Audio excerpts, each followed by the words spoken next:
Hello, today I'd like to demonstrate for you how to record the salinity levels within the groundwater using a groundwater monitoring piezometer to collect a sample.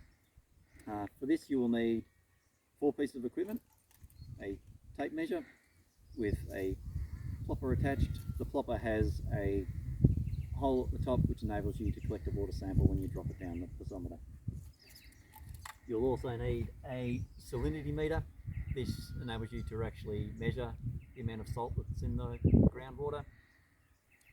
You'll need a small jar or container just to pour your sample that you collect out of the plopper in, so you can take the measurements. And you'll need a data sheet or a data book of some sort to note down your recordings. So it's a simple process. Remove the cap from the piezometer. Drop your plopper down until you hear it hit the water surface. Enable it to pass through a little bit of the water and then lift up, and you'll have collected a sample.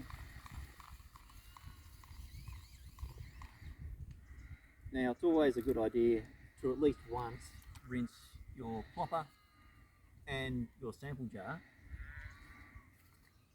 with some of the water from the piezometer. This just removes any salts that might be retained within your sample jar or your plopper. So next, you can then drop the plopper back down again until you hear it hit the water surface.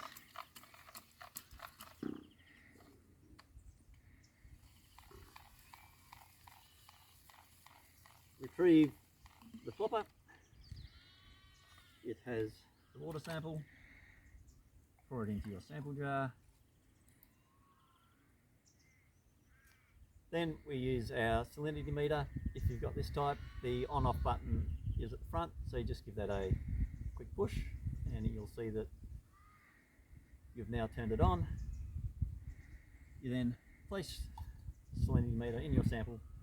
The water sample only needs to be 2 or 3 centimetres, just enough to cover the electrodes at the bottom of your salinity meter.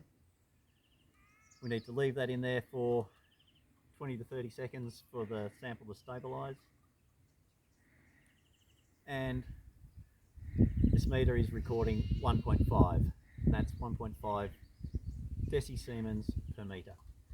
You need to make sure you note down what the units are that your meter is recording in, because you'll often see different units used to measure salinity. So this was reading 1.5 decisiemens per metre. You can throw your sample out now and make sure you note down the value of 1.5 and make sure you note the units.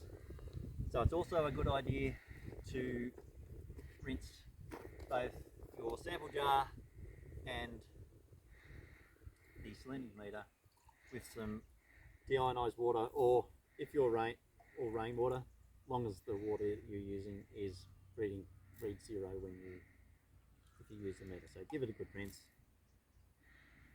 the meter.